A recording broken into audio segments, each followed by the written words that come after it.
has long been said that ideas have consequences.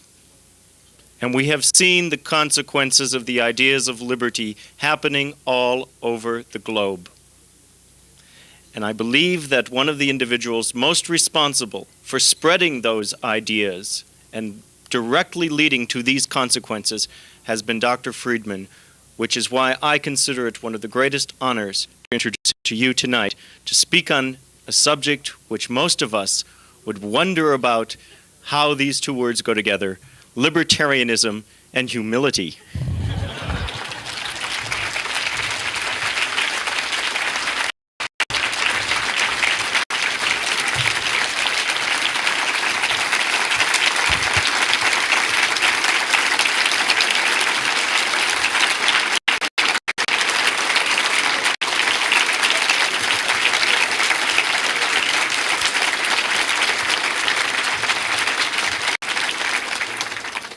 Thank you very much. I'm embarrassed by that introduction and by your welcoming me, because I'm afraid at the end of the talk you may not be quite so enthusiastic.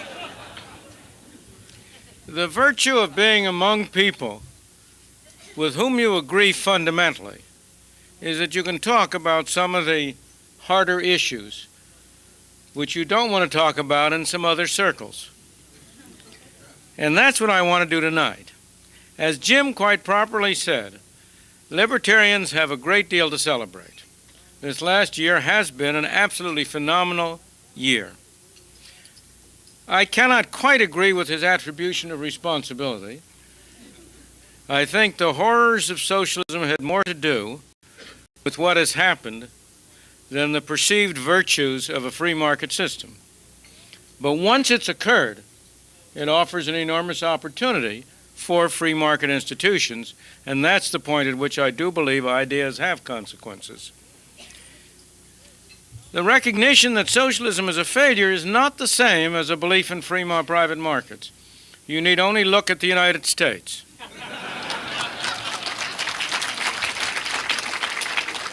I believe that in some ways, so far as the United States is concerned, what has happened behind the Iron Curtain has had a negative effect rather than a positive one, because it's created a climate of smugness and self-satisfaction. We're doing everything right. We don't have to change things. Just look at a summit in Washington. What's it dealing with? How to make socialism more extensive, not how to make it less extensive. How to take more of the public's income away from them and for government to spend. That summit is not dealing with the real problems of how you get rid of the socialist enterprises that unfortunately are so prominent in our country. So I believe there is an enormous amount to celebrate, but I don't think we want to go too far. However, that's not what I'm going to talk about. I want to talk tonight about a very different issue: basic libertarian beliefs and values. And that's the point of my title. As a longtime liberal, I refer to myself really as a liberal in the true meaning of that term, a believer in freedom. Unfortunately, we've had to use the word libertarian because, as Schumpeter said, the modern liberals, the socialists of the world, paid free markets the supreme compliment by stealing its name. But as a longtime libertarian, I am puzzled by a paradox. On the one hand, I regard the basic human value that underlies my own beliefs as tolerance based on humility. I have no right to coerce someone else because I cannot be sure that I am right and he is wrong. On the other hand, and this is a paradox, some of our heroes, in particular 2 of the 4 people whom you mentioned from Mount Rushmore, people who have in fact done the most to promote libertarian ideas, who have been enormously influential, have been highly intolerant as human beings, and have justified their views with which I largely agree, in ways that I regard as promoting intolerance. Equally important, as I have observed the libertarian movement, there's a related strand of utopianism in the libertarian movement that I believe is also productive of intolerance and is fundamentally inconsistent with the basic values that I believe we stand for. Why do I regard tolerance as the foundation of my belief in freedom? How do we justify not initiating coercion? Most of you would agree, would say, if I asked you, what is the basic philosophy of a libertarian? I think most of you would say a libertarian philosophy is based on the premise that you cannot initiate coercion, that it's wrong to initiate coercion. What do we base that on? Where does it come from? If we see someone doing something wrong, that we know to be wrong, someone is starting to sin, to use a theological term, let alone may just make a simple mistake. How do we justify not initiating coercion? Are we not sinning if we don't stop him? I know only two answers occur to me that make any sense about that. One is, which I regard as largely an evasion, there's no virtue in his not sinning if he's not free to sin. That may be true. But then, that doesn't apply to me. Maybe no virtue for him. That doesn't mean I should let him sin, because I'm sinning when I let him sin. How do I justify letting him sin? I think the most persuasive answer is that, can I be sure he is sinning? How can I be sure I am right and he is wrong? That I know what sin is? I think this is a very complicated and difficult problem. Let me give you a very extreme example. I come up here on Golden Gate Bridge and I see somebody getting ready to jump. He's going to commit suicide. Am I entitled to use physical coercion to stop him, assuming I'm capable of doing so? I think on the basis of the libertarian principle of not initiating coercion, one would have to say no. Yet I am sure that if most of you, like myself, if we could, would stop him. We'd grab him. We justify that temporarily by saying, well, really, he's behaving, he doesn't really intend to do that, and it's irreversible, and we got to stop him from doing something irreversible. Well, we grab him, we hold on to him, and he gives a perfectly plausible reason why he wants to commit suicide. Are you going to let him go? I don't think that's very easy to answer that. In principle, we ought to say yes. And in practice, I doubt very much that many of us would really, assuming we had the power to hold him, would just let him go. I think what this demonstrates, fundamentally, is that no simple principle is really adequate. We do not have all the answers. And there is no simple formula that will give us all the answers. That's why humility, tolerance, is so basic, is so fundamental. Because the only way we can allow a process to go on whereby we can get a little closer and closer to those fundamental principles is by being tolerant, by recognizing and welcoming the opinions of people who fundamentally disagree with us. And yet, as I've already said, how do I square that with the example of intolerance on the part of people who deserve to be our heroes as libertarians? There is no doubt in my mind that no one has done more to spread the fundamental ideas of free markets than Ludwig von Mises. There's no doubt in my mind that few people, if anybody, nobody has done more to develop a popular following for many of these ideas than Ayn Rand. And yet there is no doubt that both of them were extremely intolerant. I recall a personal episode. at the first meeting of the Mont Pelerin Society, the founding meeting in 1947 in Mont Pelerin, Switzerland.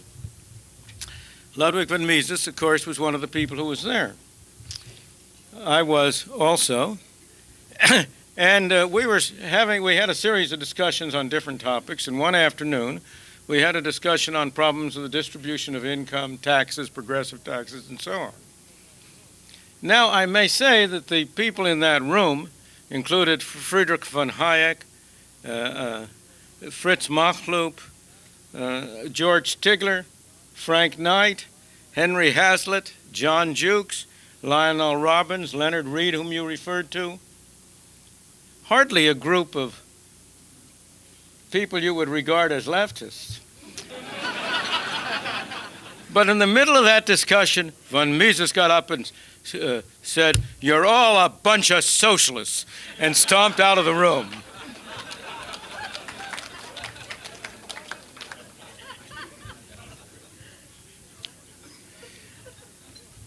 You need only read Barbara Brandon's book, a fascinating book on Ayn Rand, to recognize that what I've said applies to her. And she has a story in there which covers both Rand and von Mises.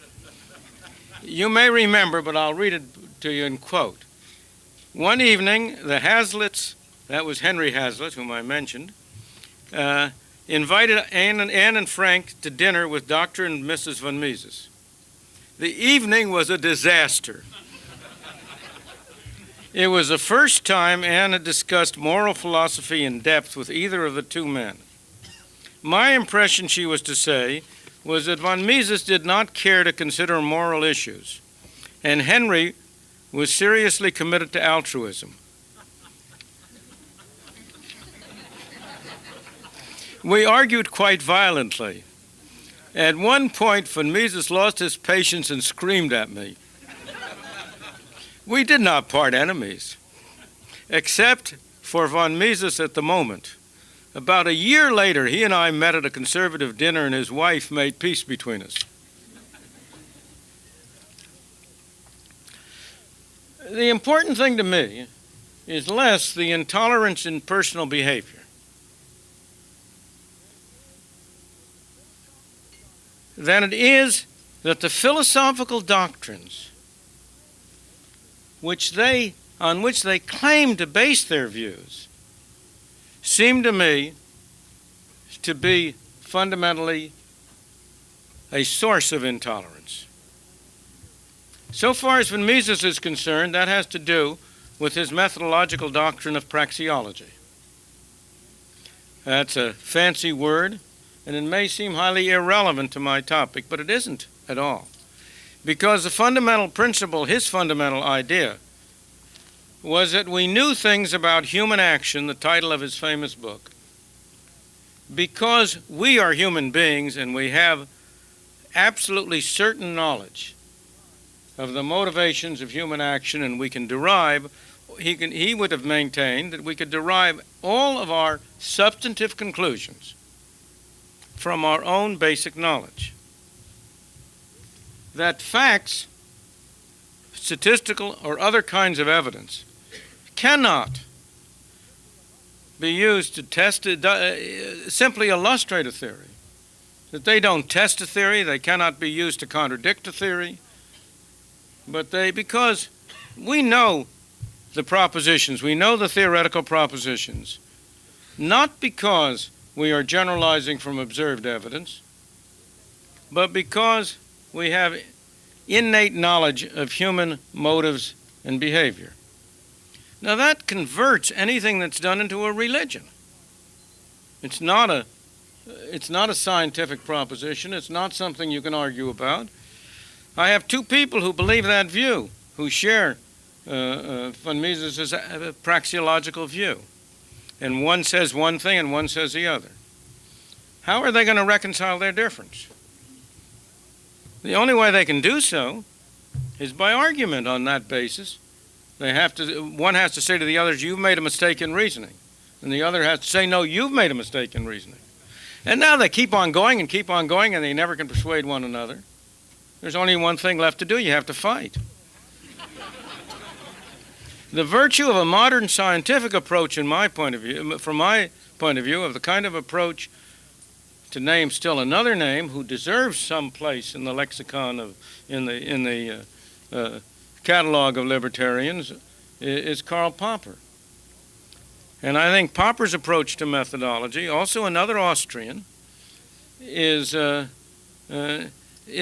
different. If you take a scientific approach, we finally disagree and we say to one another, well, look, you tell me what facts, which if they were observed, you would regard as sufficient to contradict your view. And the other, and vice versa. And then you go out and see whether the evidence contradicts or supports the view you have. That's a way in which you can resolve issues without conflict. Well, so much for von Mises. That's a very brief statement, and I recognize that it doesn't do justice to the either praxeology or the or Popper. But that's not really relevant here. The same thing is true of Ayn Rand, as that phrase about altruism suggests. Rand did not regard facts as relevant as ways of testing her proposition.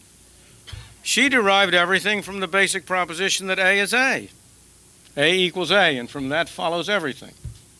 But if it does, again, suppose two objectivists, two disciples of Ayn Rand disagree, or a disciple disagrees with her. Both agree that A is A. There's no disagreement about that. But they, for one reason or another, have different views. How do they reconcile that difference? There is no way, and that's a basic reason why you have the kind of stories that Barbara Brandon talks about in her book, when she talks about what happened when people disagreed in any minute detail with Ayn Rand. So as I say, I feel there's an enormous paradox there. And don't misunderstand me. Nothing I say in any way lessens my admiration for the role which they both played in promoting the ideas of liberty and free markets. And yet I think they teach a positive lesson and a negative lesson. And the negative lesson is that we must beware of intolerance if we're really going to be effective in persuading people. In both Rand and Mises and much libertarian literature, there's a belief that hard questions have easy answers, that it's possible to know something about the real world, to derive substantive conclusions from purely a priori principles. Let me take a very real problem. How many times have you heard somebody say that the answer to a problem, you simply have to make it private property? But is private property such an obvious notion? Does it come out of the soul? I have a house. It belongs to me. You fly an airplane over my house, 20,000 feet up. Are you violating my private property? You fly over at 50 feet. You might give a different answer. Your house is next door. You have a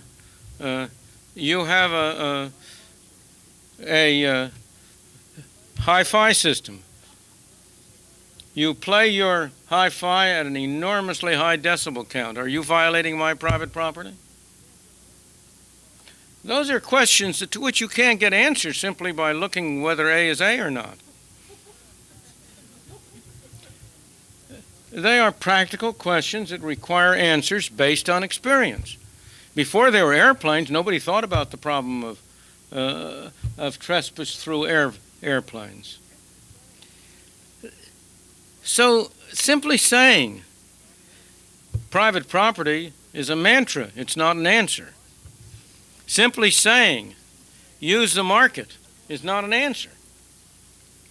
Let me give you some more recent examples. I take two, and I'll touch them very briefly.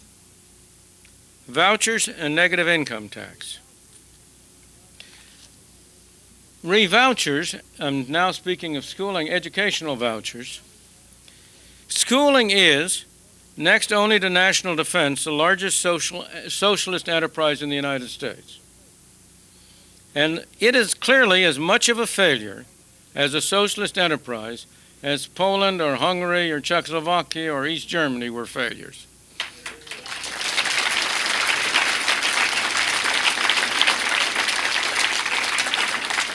And it shares the characteristic features of those failures.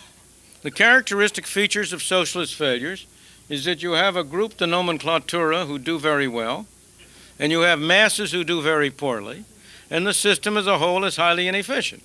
Now, that's exactly the case with our school system.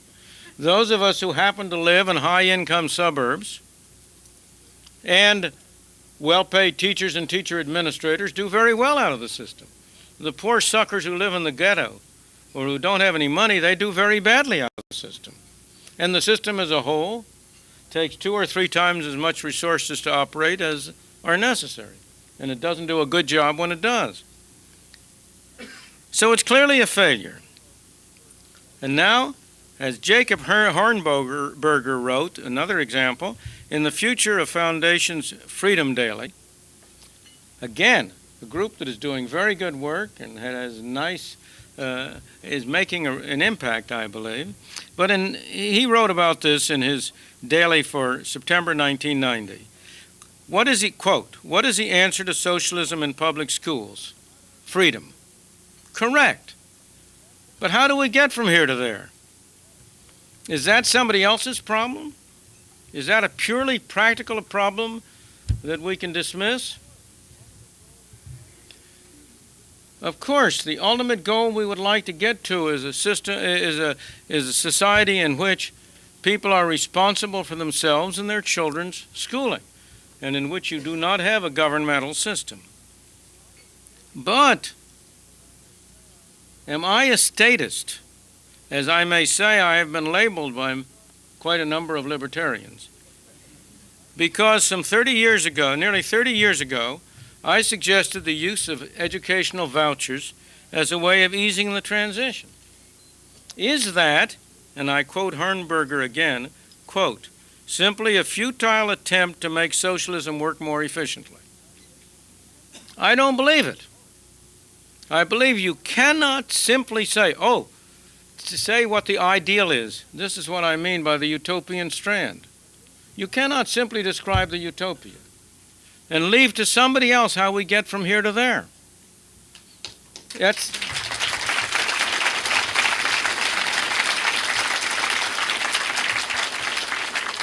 That's not only a practical problem, but it's a problem of the responsibilities we have.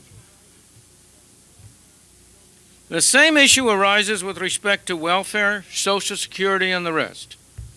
It may be that the ideal is, and I think it is, to have a society in which you do not have any kind of a major or substantial governmental system of welfare.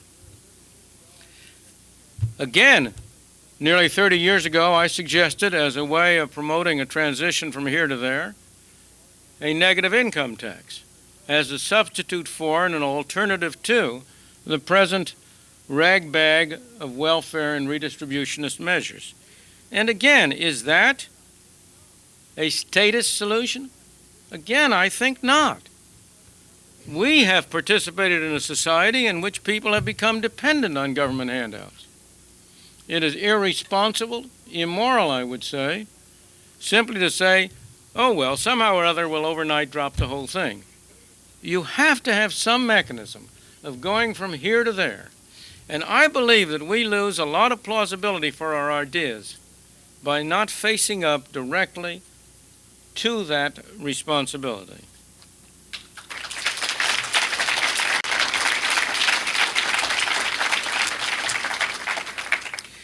It is, of course, desirable to have a vision of the ideal of utopia. Far be it from me to denigrate that. But we can't stop there. If we do, we become a cult or a religion and not a living, vital force. These comments, I believe, apply to the largest socialist enterprise in the United States as well. That is, of course, defense, national defense. Like everyone else in this room, I am appalled by the waste of the defense industry. I am sure that if you and I could only run it, we could do it for half the money and do it a lot better.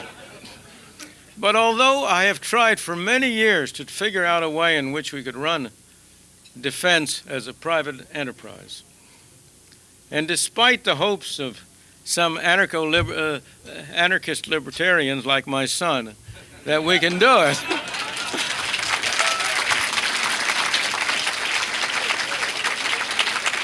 I have to admit that over some 30 years now, he's never been able to persuade me that we could.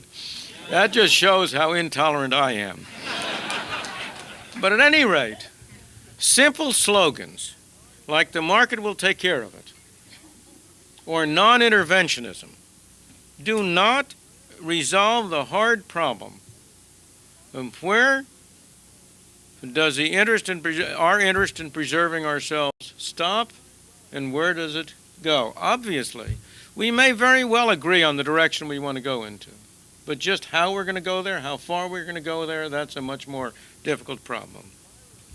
Let me close by noting that admirers of von Mises seldom quote the following of his statements, and I quote, "Government as such is not only not an evil, but the most necessary and beneficial institution, as without it no lasting cooperation and no civilization could be developed and preserved." Now that's an idea to chew over. Thank you very much.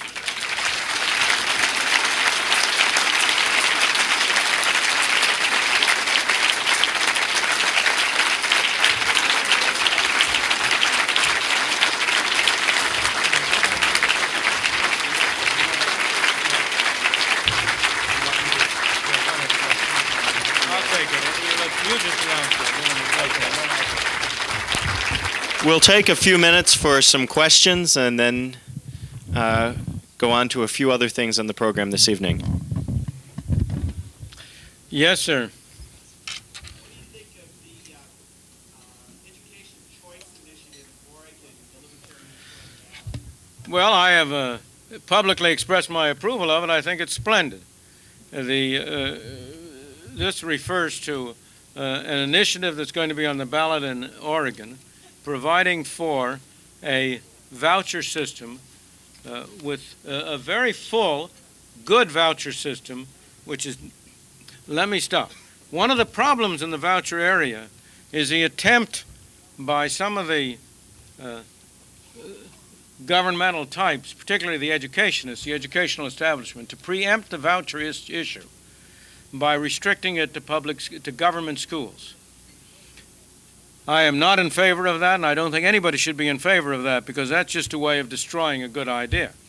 So if a voucher system is going to be an effective means of making a transition from our present system to a satisfactory system, it has to be available for private, non-governmental schools as well as for government schools. And private schools, I would say, of all kinds, profit-making as well as non-profit. And that is what the Oregon State Initiative does call for. And I think it's a splendid initiative. I may say that in my experience, I have known of about 4 different attempts to get a voucher adopted, all of which have started out with high hopes and all of which have been ultimately defeated by the big guns of the educational establishment, who in the end managed to focus their money and their influence more effectively than the proponents of the educational voucher. Yes. Do you agree that if the voucher or tax credit system is not set up properly and very carefully, that it might endanger and or be the death of the private school system as we know it today? It could be, but I think it's very unlikely. I think that the expansion of the present governmental educational establishment is much more likely to be the death of the private school system, as it has proved to be over the past, 50, 75 years. But I think your problem is a very real problem. Don't misunderstand me. I don't think there are any easy answers to these questions. Yes. I'm here because I read Capitalism and Freedom almost 30 years ago, not because I read Ayn Rand. So I want to say I really appreciate you. However, in 1856, the Republican Party took an absolutist stand on the issue of slavery. They did not take a gradualist position. Were they wrong? No, they weren't wrong. I don't believe they were wrong. But I don't believe that those are, again, you see, you're trying to, you can't make an all for none statement. You can't say it's never right to take an absolutist position. And you can't say it's never right to take a gradual position. You know, this issue arises in a much more concrete form that I've met over many years. And this is therapy for inflations. When you have a hyperinflation, a very rapid inflation, I think you have to take a shock treatment, an absolutist position, not a gradual treatment if you're going to bring it down. On the other hand, when you have moderate inflations, I think you need a gradualist treatment. So I'm not prepared to rule out either the one or the other as a matter of a priori consideration. Yes. My name is Mr. Friedman, is the main difference between the late 1920s and today that this time around we are bailing out the banks? How much can we borrow before we get in deep trouble? When will we have the next big stock market crash? How can we make the most out of the next recession? When will we go to war? I'm afraid the price of that crystal ball is too high. What can economists do to make things worse or better? And finally, how can the United States economically best meet the challenge of a unified Europe and a hostile China?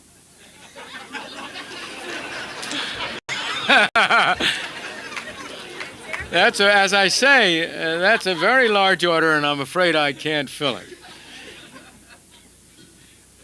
Regarding the Oregon, the voucher system, would you comment on a good way to think about dealing with the church and state issue, what kinds of questions that we will get paying vouchers to church organizations? Oh, sure, I'll be glad to. I have done so in some of our publications in which I've argued that I believe, and this is one of the reasons why you can't get full support from some of the churches, that ultimately the voucher system will destroy parochial education. It looks like it's a handout to parochial education. It looks like you're giving them a subsidy. But the situation today is that they have a real advantage. In the field of schooling, what you're trying to do with private schooling is to sell something that somebody down the street is giving away for free. You're in a very good advantage if you also can subsidize it. And the churches have been about the only institution, except for a few charity schools, they've been about the only major institution that have been in the position where they could provide schooling at considerably less than cost.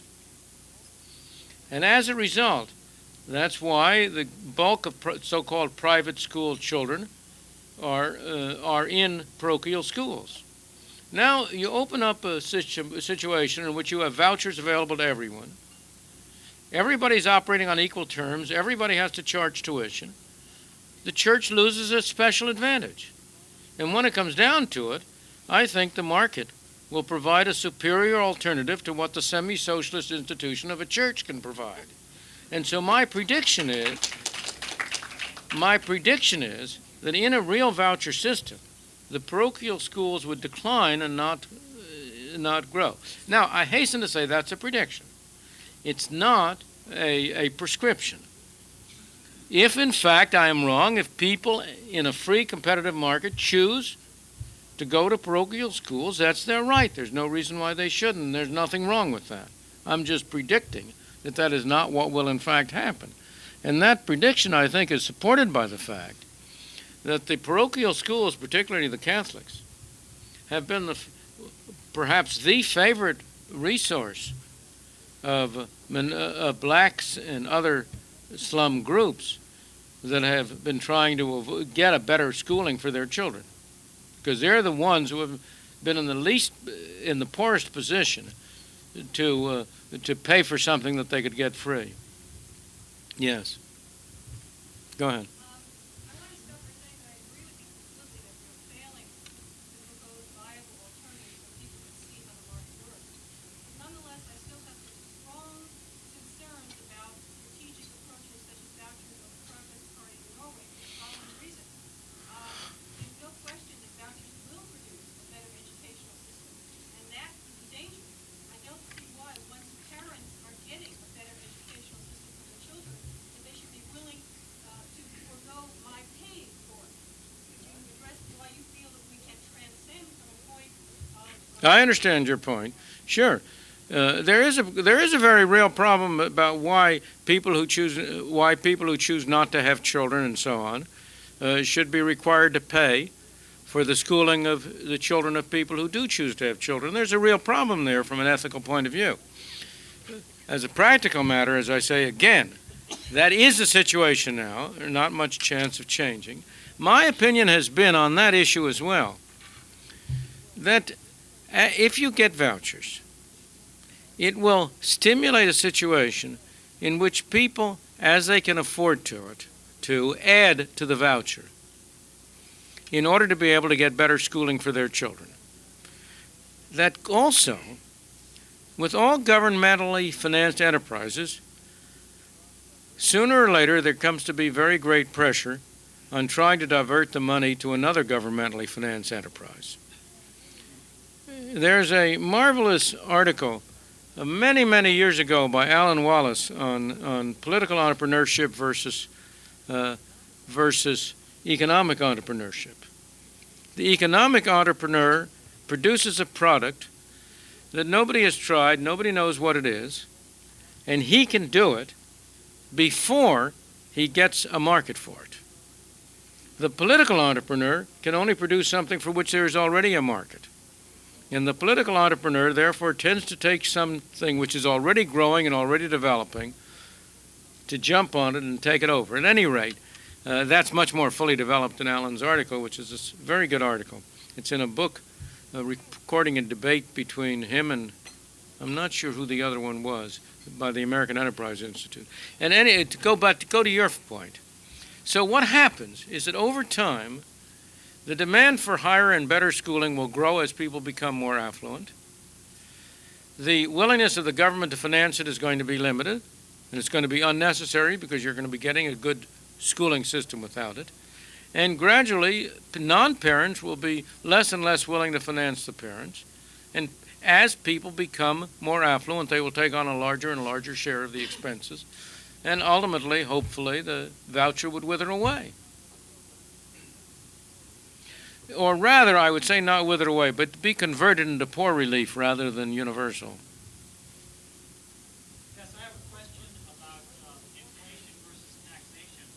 What do you mean versus? Inflation is a form of taxation.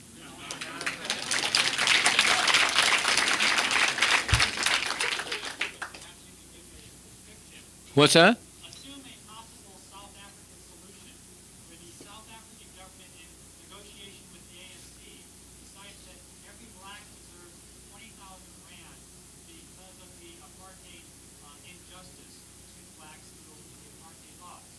And the choice comes up, should they just print the money without causing inflation, or should they punish and tax the white or the property owners currently of South Africa? And which would you recommend of those two? I don't know. As I say, inflation is a form of taxation. And under some circumstances, it may not be the worst form. Because it is a question of what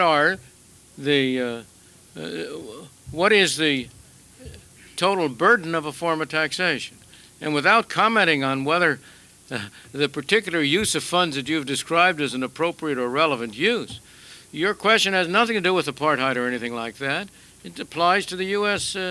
U.S. budget. The U.S. is spending, the federal government is spending something over $1 trillion a year. And I have any number of letters from people who say, well, the way we ought to handle this and solve this tax problem is, why doesn't the government just print the money to pay for it? Well, the answer is, we do. To a limited extent. We don't for the whole thing. And it would be a very bad form of taxation to try to finance the whole thing that way because of the way in which it would operate. So there's no, I don't regard that as really an issue of ethics or principle or anything. It's a question of analyzing alternative optimum forms of taxation. We'll take one more question right here. It's been my impression in recent years you have actually distanced yourself from the Libertarian movement and the Libertarian Party. Am I mistaken in that impression? I think I want to separate Libertarian movement from Libertarian Party.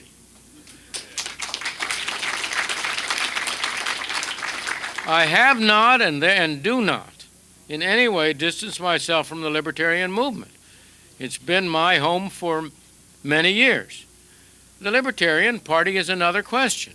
I have never been associated with the Libertarian Party, not because I have any objection to it. On the contrary, I think a Libertarian Party is capable of doing a great deal of good, provided it remains a party of principle and doesn't put much weight on getting anybody elected. But as I once said at a talk that I gave down at Stanford to the young Republican, to the Republican Club of Stanford, there really is such a thing.